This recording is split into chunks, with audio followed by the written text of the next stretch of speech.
Hey, let's see how bad these predictions are. Am I right, fellas? That's right, the time has finally come. Last time in 2018, oh, look at this guy.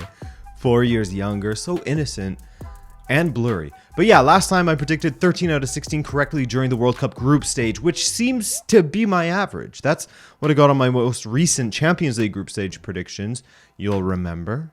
Or maybe not, if you're new to the channel, subscribe if you're new. So that's my ceiling. Can we get better than 13 out of 16? Yes, we can.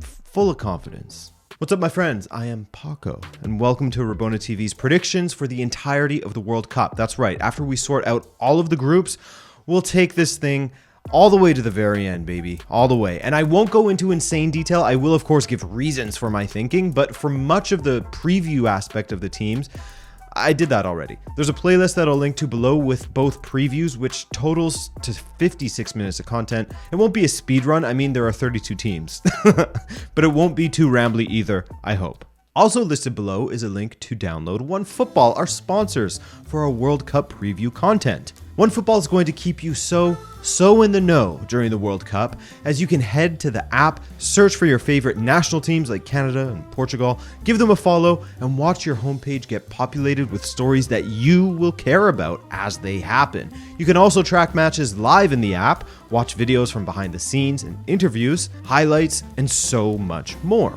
Including, you can now watch full matches directly in the app from around the world, and as a bonus for UK and Ireland viewers, you can watch one Serie A match per weekend during the regular season, of course. So use the link in the description or use this QR code and get going with OneFootball. Thanks, fellas, and let's get going with these 100% correct predictions. I'm never wrong.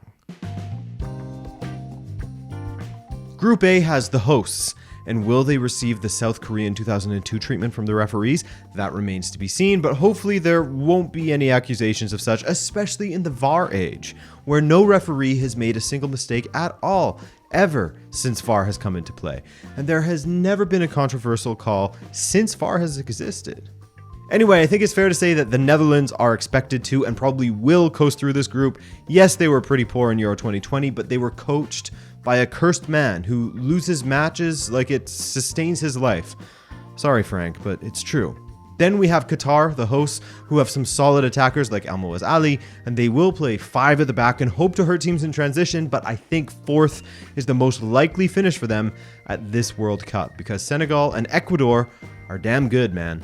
The big question mark over Senegal is, of course, whether Sadio Mane, their truly world-class attacker, will be healthy for any of the group stage matches. As of now, they think he will be unavailable for the first games, whatever first games means. I leave that up to your interpretation. They are the kings of Africa, and they had to get through the very difficult African qualification route. They're ready for this stage, man. They're ready for high stakes already. Ready. Then there's Ecuador, who also have a very difficult qualifying campaign, as CONMEBOL is cutthroat. 10 teams, and you're competing with Brazil, Argentina, Uruguay, Peru, Colombia, Chile, etc. They're young and experienced, but they have some great players like Estupinian. They were the surprise of the qualifying campaign. They petered out a little bit lately, but hey, we'll see what happens. So the big question for me in this group is Sadio Mane. He's someone who can get that extra point or 3. But will he be there? I don't know. Neither does he. But the romantic in me sees him returning for the final match against Ecuador and helping seal 2nd. Netherlands 1st, Senegal 2nd, Ecuador 3rd, and Qatar 4th. This group is chaos, man. It could go in either direction. Based on the squad strength, however, England should take first. They should take first, but they were absolutely dreadful in their recent UEFA Nations League outing, where they went winless in 6. They got smacked at home against Hungary. Terrible stuff. And here comes William from Bury to say that the Nations League doesn't mean anything in 3, 2, 1. The United States of Greg Berhalter also boast a pretty talented team. When you look at their 11, they're very strong in the midfield and the attack, but the backline gives me pause, as does their manager, who recently said that someone he looks up to as a manager is Gareth Southgate. I mean, William from Bury will love that one, won't he? Also, my big worry with the USA is how they cannot win games away from home. They simply can't do it. For those outside of North America, you're probably confused by that, given they win the Gold Cup in the Nations League and do so well in qualifying usually. But most CONCACAF tournaments take place in the USA, and their fans are even worried about their ability on the road. Iran are one of those teams that could cause a big surprise because they are very, very talented, and they have their homie back. Carlos Queiroz, the blue-eyed beauty, is back at the helm for Iran after he nearly led them out of the group stage during the 2018 World Cup. They just finished behind Portugal in that difficult group, and with Mehdi Taremi able to conjure something out of nothing and coming into this in fantastic form, you never know what they can do, right? Good coach, good team. And finally, speaking of conjuring something out of nothing, Gareth Bale can absolutely do that for his country as well. He can conjure form out of nothing, he can sit on a bench for 3 months straight for his club, and then score a hat trick for his country. He could be held captive by a gang for over a year, escape prior to Wales qualifying playoff, and bang in a free kick before running straight down the tunnel to grab his clubs.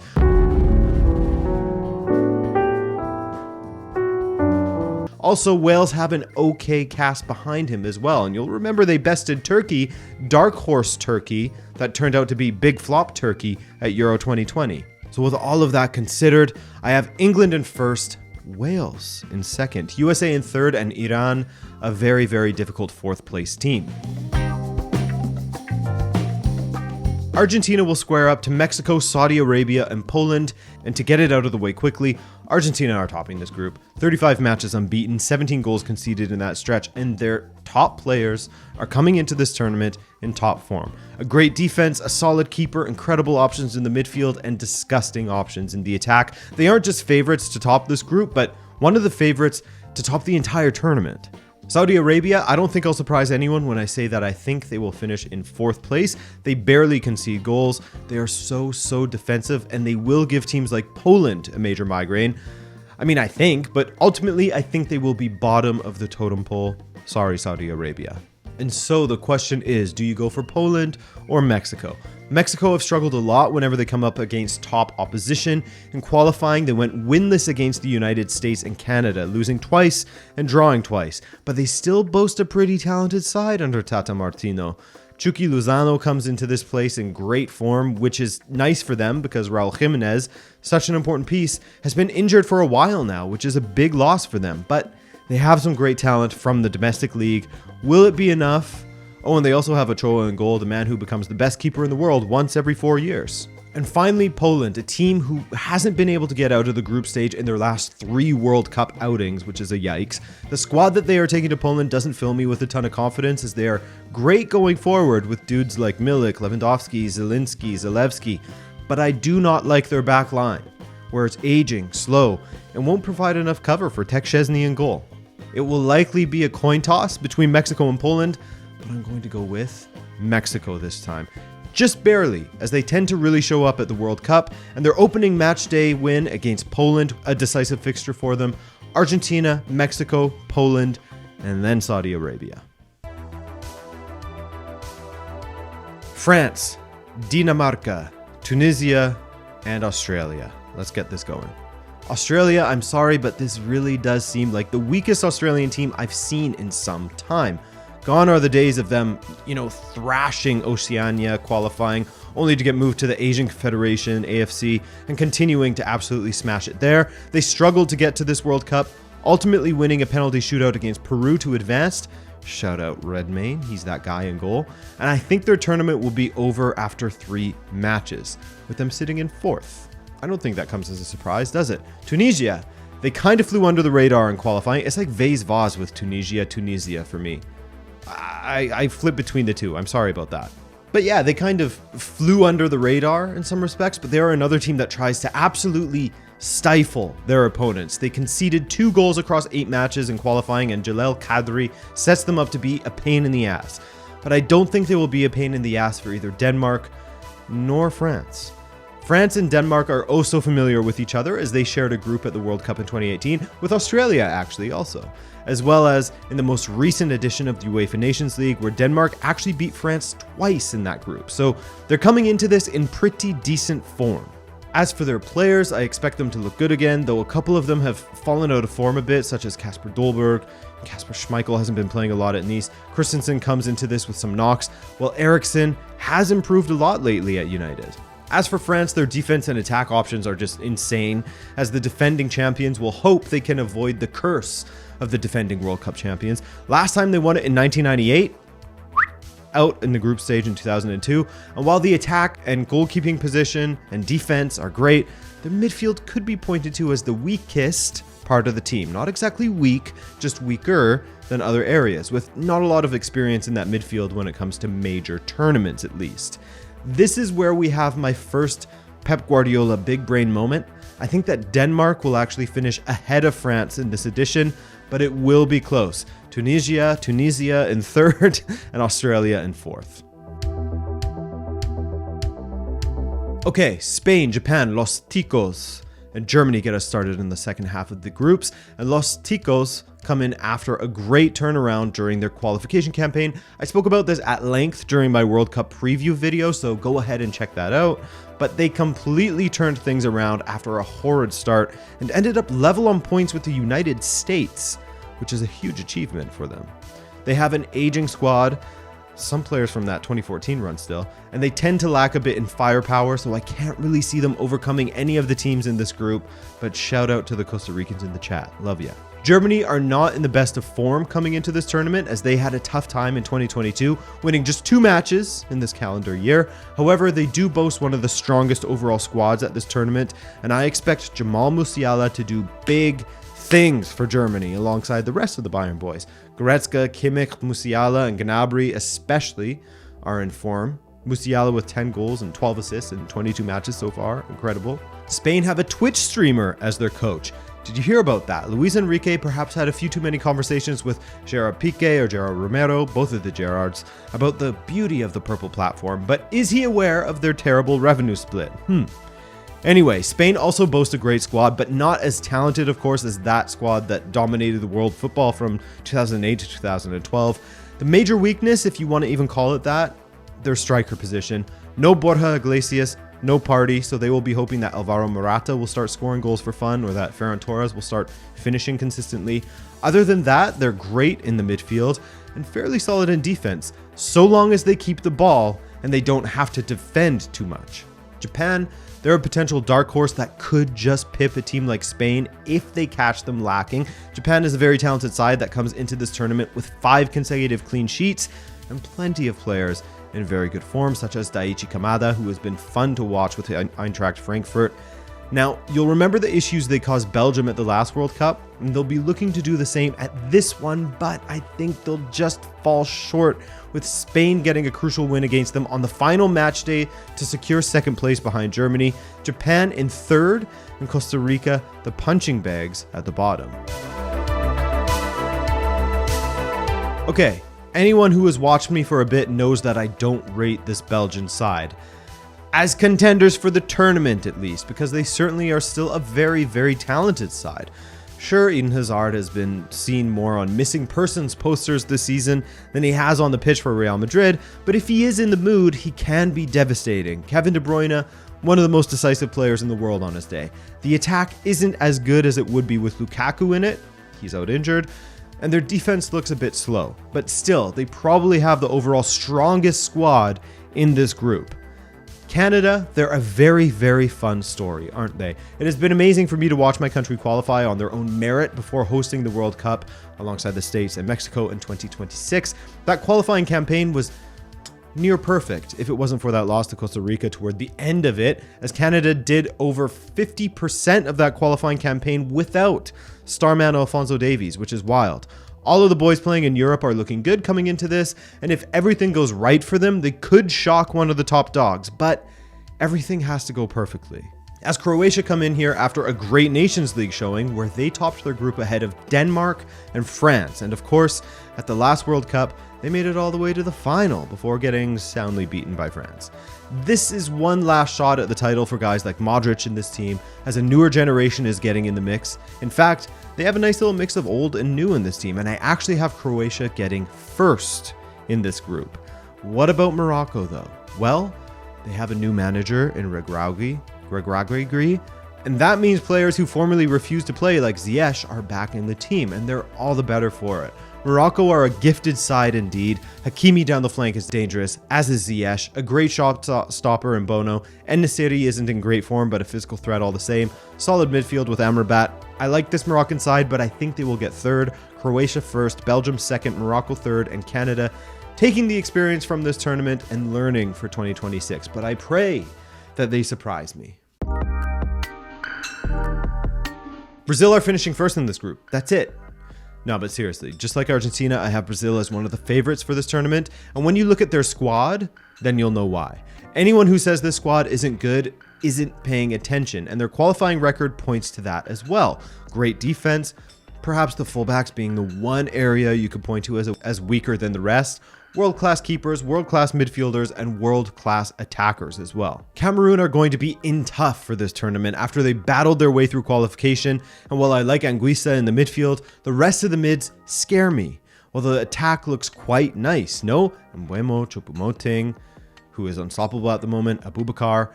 We'll see how the defense works out for them under their new-ish manager. Guy was elevated from the under-23s to the senior side in February, and he's not sold everyone. Switzerland are a team I would never ever want to face at a tournament because they are horrible to play against. So solid in defense with Akanji, Schär and the fellas, a solid midfield with guys like Zakaria, Xhaka and Freuler, and players that could punish you in the transition like Salzburg's Noah Okafor. They finished ahead of Italy in qualifying and conceded just 2 goals in that group.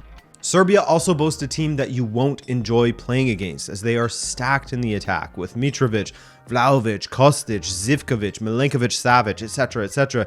Even their defense is pretty good, but perhaps isn't to the standard of the rest of the squad. Even in saying that, it's really not that bad at all. So with Brazil in first, I have Cameroon in fourth, and guess who play each other on the final match day? Serbia and Switzerland, which will no doubt be the decider for them. Remember last time they played each other with Shaqiri and Xhaka doing the Albanian Eagle celebrations? It was politically charged given their own human experiences, but I think revenge is on the cards this time for Serbia, and they'll get second.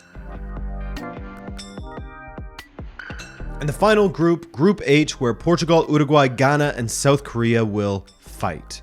I hope that we get to see Heung-min Son, as he is to South Korea's hopes what Sadio Mane is to Senegal's in my opinion. Unsure whether they will play or how much they will play, but ultimately, despite all of the skill in this South Korean team under Paulo Bento, I don't see them finishing above anyone but potentially Ghana. But even in saying that, Ghana have a very talented team. On paper, I'd say they're basically even with South Korea, and with the pickup of Iñaki Williams, that's absolutely massive for them. They have players from all over Europe's top leagues, and I actually see Ghana finishing third here ahead of South Korea.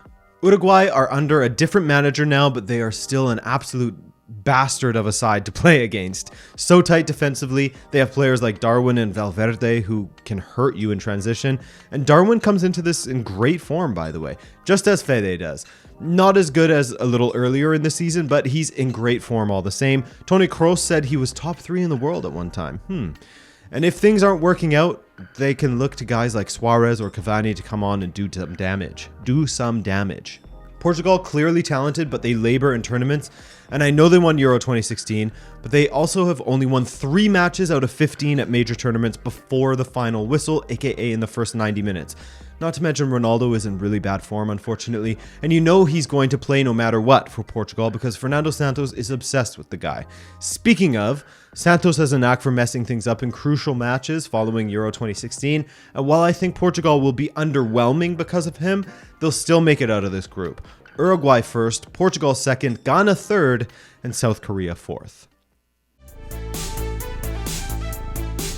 And now for the rest of the tournament, where we will speed run this section, boys. Let me just input all of my group winners here. All right, I'll keep it quick because let's be real, this will likely be wrong, as there will hopefully be surprises along the way. We like surprises. So Netherlands versus Wales, yeah, Van Gaal isn't losing that one no matter what Bale and the boys try to do. Argentina, France. Defense wins championships, and their attack is incredible, plus they have someone named Lionel Messi. I see France losing this and Argentina moving on.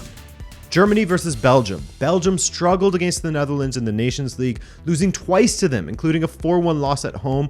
They're not at the level anymore. Germany will win that one. I'm sorry, but Fernando Santos is not beating this Brazilian side. Maybe he will frustrate them, but no, Brazil will beat Portugal. England will beat Senegal, unfortunately for Senegal, and the curse of the 5th match will continue for Mexico as Denmark will beat them. Spain will end Croatia's run, and Uruguay will end Serbia's run, even though that will be a great match. Again, defense wins championships for Uruguay this time. With Spain facing Uruguay, I think Spain will continue to improve as the tournament goes on, as they did at Euro 2020 in the latter stages. Unlucky against Italy, you'll remember. And I think they'll beat Uruguay, but just barely. Then Denmark will get their revenge on England, and Brazil will also get their revenge on Germany for that 7-1 loss in 2014. Argentina will also beat Netherlands to set up a tasty semi against Brazil, and Brazil has been held scoreless against Argentina in 3 consecutive matches, and I think Argentina will take care of it once more and advance to the final. And with Spain beating Denmark, they will advance to the final, where they will lose to Argentina. Messi will be crowned a World Cup champion and retire on the spot. You can thank me now, everyone. They've done it, and there's no way I'll be wrong, right? By the way, that bracket I was using is just on the FIFA World Cup website. I've linked to it below in case you want to give it a go yourself. If you do, send me a screenshot of how your tournament went, your guess at the tournament went, on Twitter. All right, this is too long already. I love you guys. Thank you to everyone that stuck around the entire time, and to everyone who has been watching the World Cup preview content. It means a lot to me. I am done with the preview content now. My pre-tournament content has concluded, and I am off to hide in the woods until I make my return alongside the World Cup. All right? I'll see you soon, guys. Ciao.